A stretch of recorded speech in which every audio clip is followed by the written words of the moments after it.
കേറിവാട മക്കളയിൽ നാലാമത്തെ ചോദ്യം ഇതാ. സുരാജ് വെഞ്ഞാറമൂട് ഈ ചിത്രത്തിൽ ചെയ്ത കഥാപാത്രത്തിന്റെ പേരെന്താണ്? Option A Muralikrishnan, option B Sabarikrishnan, option C Murali Menon.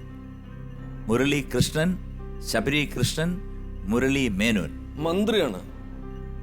മന്ത്രി സുരാജ് വെഞ്ഞാറമൂട്. മുരളിയാണ്. ഇത് കൃഷ്ണനാണോ മേനോനാണോ എന്റെ കൂട്ടുകാരോട് ഒന്നുകൊണ്ട് ചോദിക്കാമല്ലോ അല്ലേ? സുഹൃത്തുക്കളെ, പോലീസ് സുഹൃത്തുക്കൾ വരൂ. മുരളി എന്ന് എനിക്ക് ഉറപ്പാണ്. മുരളി മേനോനാണോ മുരളി കൃഷ്ണനാണോ? വേണ ഞാൻ ക്ലൂ തരാം. നമ്മള് മിക്കവാറും ഒക്കെ ഗുരുവായൂർ വഴിയൊക്കെ പോകാറുണ്ടല്ലേ? അപ്പൊ പിന്നെ മുരളീകൃഷ്ണൻ. മുരളീകൃഷ്ണൻ, അവരുടെ സഹായം വേണ്ട, അങ്ങയുടെ സഹായം തന്നെ ധാരാളം. ഓപ്ഷൻ എ മുരളീകൃഷ്ണനെ ഞാൻ എടുത്തിട്ട് പൂട്ടുകയാണ്. കൂട്ടിക്കോളൂ. അപ്പൊ എന്തായാലും ഗുരുവായൂരൊക്കെ പോകാറുണ്ടല്ലോ? തീർച്ചയായിട്ടും തീർച്ചയായിട്ടും. ഗുരുവായൂരപ്പന്റെ പേര് പറഞ്ഞാൽ പിന്നെ ബാക്കി നമുക്കറിയാം. ഒരു ഗുരുവായൂരപ്പന്റെ പാട്ട് അറിയാവോ? ഏതെങ്കിലും പാട്ട്? ഗുരുവായൂരമ്പല നടയിൽ ഒരു ദിവസം ഞാൻ പോകും, ഗോപുരവാതിൽ തുറക്കും, ഞാൻ ഗോപകുമാരനെ കാണും, ഞാൻ ഗോപകുമാരനെ കാണും. അത് പൊളിച്ചു. ഞാൻ ഗോപകുമാരനെ കാണും. അപ്പം പറഞ്ഞിരിക്കുന്നത് എ മുരളീകൃഷ്ണൻ എന്നാണ്. ഞാൻ നല്ലൊരു ക്ലൂ തന്നു. ഉത്തരം ശരിയാണ്. കൺഗ്രാചുലേഷൻസ്. ഇപ്പോൾ 8000 രൂപ അക്കൗണ്ടിൽ എത്തിയിരിക്കുകയാണ്. അതാണ് ഈ പ്രോഗ്രാമിന്റെ ഒരു തീർച്ചയായിട്ടും. കേറിവാട മക്കളയിൽ ലാസ്റ്റ് ക്വസ്റ്റ്യൻ, അഞ്ചാമത്തെ ചോദ്യം ഇതാ. രഘുനന്ദന്റെ മകൻ അച്ഛനോട് സമ്മാനമായി ആവശ്യപ്പെടുന്നത് എന്താണ്? പട്ടം. പട്ടം അത് മേടിക്കാൻ ഒരുപാട് അതിനകത്തുണ്ടല്ലോ പരിപാടികൾ. അതെനിക്കറിയാം. Option A jacket, B Pattom, C car. അപ്പോൾ എന്തായാലും വളരെ വ്യക്തമായിട്ട് പട്ടം ബി എ ഞാൻ പൂട്ടി. പട്ടം എന്നാണ് പറഞ്ഞിരിക്കുന്നത്. പറയാൻ പറ്റത്തില്ല കാറാണോ എന്ന്. അല്ല, പട്ടമാണ്. കുറെ ആംഗ്യമൊക്കെ കാണിക്കുന്നത്. കുട്ടിക്ക് സംസാരിക്കാൻ പറ്റില്ലല്ലോ, അതുകൊണ്ട് നല്ല ഓർമ്മയുണ്ടത്. ഓക്കെ, ഉത്തരം ശരിയാണ്. കൺഗ്രാചുലേഷൻസ്. Your award 10,000 rupees. 10,000 രൂപ. എന്റെ ഭാഷ പറയുകയാണെങ്കിൽ 10,000. ജീവിതത്തിൽ ഒരുപാട് കേസുകളെ ഫേസ് ചെയ്തിട്ടുണ്ട്. അപ്പോൾ ഏതാണ് ഒരു കോംപ്ലിക്കേറ്റഡ് ആയിട്ടുള്ള ഒരു കേസ്? ഏതായിരുന്നു ജീവിതത്തിൽ? ഞാൻ ASP ആയിരുന്ന സമയത്ത് തലശ്ശേരിയിൽ വെച്ച് എന്നെ ബോംബ് എറിഞ്ഞിട്ടുണ്ട്. ഓ, ശരി. അപ്പോൾ അതൊരു ജീവിതത്തിലെ വലിയൊരു പരീക്ഷണ ഘട്ടമായിരുന്നു. ബോംബെറിഞ്ഞ് ഒരു 14ഓളം സർജറി എൻ്റെ ശരീരത്തിന് വേണ്ടി വന്നു. അത് എൻ്റെ ജീവിതത്തിലൊരു വളരെ നിർണായകമായ, കേരളത്തിലെ ആദ്യത്തെ ബോംബെറിയപ്പെടുന്ന IPS ഉദ്യോഗസ്ഥൻ. സാധാരണ ഉദ്യോഗസ്ഥർക്ക് ഒരുപാട് പേർക്ക് ബോംബേറ് കിട്ടിയിട്ടുണ്ടെങ്കിലും IPS കാരുടെ ഇടയിൽ ആദ്യമായിട്ട് ബോംബേറ് കിട്ടി ആശുപത്രിയിലായവൻ ഞാനെന്ന് ഒരു പ്രശസ്തി. അത് എൻ്റെ ജീവിതത്തിലെ വലിയൊരു നാഴികക്കല്ലാണ് പല രീതിയിൽ.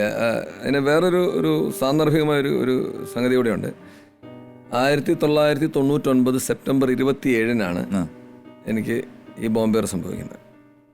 കൃത്യം ഒരു വർഷം കഴിഞ്ഞ് എനിക്ക് ബോംബേറ് കിട്ടിയതിൻ്റെ കേവലം ഒരു 4-5 കിലോമീറ്റർ മാറിയിട്ട് ഏകദേശം അതേ സ്ഥലത്ത് തന്നെ വെച്ച് അസ്ന എന്ന് പറഞ്ഞൊരു പെൺകുട്ടിക്ക് ബോംബേറ്. ആ കുട്ടി ഇപ്പോൾ ഒരു ഡോക്ടറാണ്. ആ കുട്ടിയുടെ ഒരു കാല് നഷ്ടപ്പെട്ടു.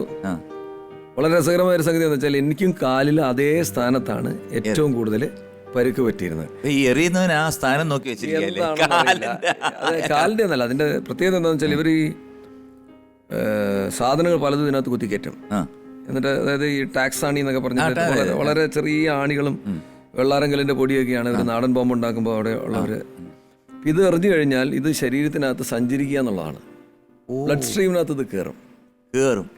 അപ്പം അങ്ങനെയാണ്. ഇപ്പോൾ കാലിന് നിലത്തെറിഞ്ഞു കഴിഞ്ഞാൽ കൂടുതൽ നമ്മൾ കാലിനാണ് കൂടുതൽ പരിക്ക് പറ്റുക. ബാക്കി മുകളിലോട്ട് നമ്മൾ വളരെ അടുത്താണെങ്കിൽ നേരെ മേത്തോട്ട് എറിഞ്ഞാൽ വലിയ പരിക്ക് പറ്റും. അപ്പം എനിക്ക് ഈ അസ്ന എന്ന് പറഞ്ഞ പെൺകുട്ടിയുമായിട്ട് അതേ ദിവസം, അതായത് കൃത്യം അടുത്ത കൊല്ലം സെപ്റ്റംബർ 27-നാണ് അസ്നയ്ക്ക് പരിക്ക് പറ്റുന്നത്. അപ്പോൾ അത് അവിടെ എന്തൊക്കെയോ ഒരു എന്താ ഒരു മായിക പ്രപഞ്ചം പോലെയാണ് എനിക്ക് തോന്നിയിട്ടുള്ളത്. അത് കഴിഞ്ഞ് പിന്നീട് ഞാൻ കൊല്ലങ്ങൾ കഴിഞ്ഞ് അറിഞ്ഞു എന്നെ ബോംബെറിഞ്ഞ വ്യക്തി ബോംബ് നിർമ്മാണത്തിനിടയിൽ ബോംബ് പൊട്ടിത്തെറിച്ച് മരിക്കുകയാണ്. അതെ, അങ്ങനെ വളരെ എന്താ പറയുക ഒരു കാവ്യനീതി പിന്നെ അത് കാരണം താൻ ചെയ്യുന്ന കർമ്മങ്ങൾ താൻ തന്നെ വീണ്ടും അനുഭവിക്കുന്നു. പക്ഷെ അവിടെ ഉള്ളവരെല്ലാവരും ഇരകളാണെന്നുള്ളതാണ് എൻ്റെ ഒരു അഭിപ്രായം. കാരണം അവർ ചെയ്യുന്നത് എന്തിനു വേണ്ടിയാണെന്നോ, ഈ സ്വയം മരിക്കാൻ തയ്യാറാവുന്നതും മറ്റുള്ളവരെ കൊല്ലാൻ തയ്യാറാവുന്നതൊക്കെ എന്തിനാണെന്നുള്ളൊരു തിരിച്ചറിവോ ഇല്ലാതെയാണ് പലരും ചെയ്യുന്നത്. അതെ, അതെന്റെ ജീവിതത്തിലൊരു വലിയ അനുഭവമായി. പിന്നെ വലിയ അനുഭവമായി, മറക്കാൻ പറ്റാത്തൊരു അനുഭവം. അത് കഴിഞ്ഞ് ആശുപത്രിയിൽ എത്തിയപ്പോൾ ഡോക്ടേഴ്സുമായിട്ടുള്ള ഇൻട്രാക്ഷൻ അതിനേക്കാൾ രസമായിരുന്നു. കുറേ നേരത്തേക്ക് എനിക്ക് ബോധം ഉണ്ടായിരുന്നില്ല. അത് കഴിഞ്ഞ് ആദ്യത്തെ സർജറി നടത്താൻ നേരത്ത് ഞാൻ ഡോക്ടേഴ്സിനോട് പറഞ്ഞു, എനിക്ക് ചെറുതായിട്ട് ബോധം വന്നപ്പോൾ ഞാൻ പറഞ്ഞു എനിക്ക് കാണണം. എൻ്റെ കാലിലാണ് ചെയ്യുന്നത്. ഡോക്ടറിനോട് പറഞ്ഞു എൻ്റെ ഇത് BP സ്ക്രീനിൽ BP-യും എൻ്റെ പൾസും ഒക്കെ കാണിക്കുന്നുണ്ട്. അപ്പം ഞാൻ എൻ്റെ ചിന്തയിൽ ഞാൻ വളരെ നോർമലാണ്. പക്ഷെ ഞാൻ നോക്കിയപ്പോൾ എൻ്റെ പൾസ് റേറ്റ് 100-ന് മുകളിൽ കിടന്ന് അടിച്ചുകൊണ്ടിരിക്കുക എൻ്റെ ഹൃദയം. ഡോക്ടറിനോട് പറഞ്ഞു, അത് നിങ്ങൾ ഓപ്പറേഷൻ ടേബിളിൽ കിടക്കുക, അത് നിങ്ങൾ കുറച്ച് ഒരു 80-ൻ്റെ അടുത്ത് കൊണ്ടുവരികയാണെങ്കിൽ കാണിച്ചു തരാം, അല്ലെങ്കിൽ കാണിച്ചു തരാൻ പറ്റില്ല എന്ന് പറഞ്ഞു. ഞാൻ അവിടെ ഇരുന്നിട്ടപ്പോൾ ഞാൻ ചോദിച്ചു എന്തൊക്കെയാണ് ചെയ്യേണ്ടത്. യു ടേക്ക് ഡീപ് ബ്രെത്ത്സ് എന്ന് പറഞ്ഞു ഡോക്ടർ.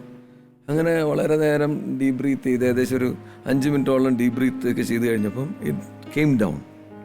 അപ്പം വളരെ സന്നിഗ്ധ ഘട്ടങ്ങളിൽ മനസ്സിനെ എങ്ങനെ ശാന്തമാക്കാമെന്നുള്ളത് ആ ഡോക്ടർ എനിക്ക് പഠിപ്പിച്ചു. എന്നിട്ട് ഡോക്ടർ എനിക്ക് കാണിച്ചു തന്നു, എൻ്റെ കാല് സർജറി നടത്തുന്നത് എനിക്ക് കാണിച്ചു തന്നു. അപ്പോൾ അങ്ങനെ വളരെ രസകരമായ ഒരുപാട് റെവലേഷൻസിൻ്റെ ഒരു കാലഘട്ടമായിരുന്നു അത്. പോലീസിൽ നിന്ന് കിട്ടിയൊരു വലിയ അനുഭവമാണ്, ഒരിക്കലും മറക്കാൻ പറ്റാത്തൊരു അനുഭവം.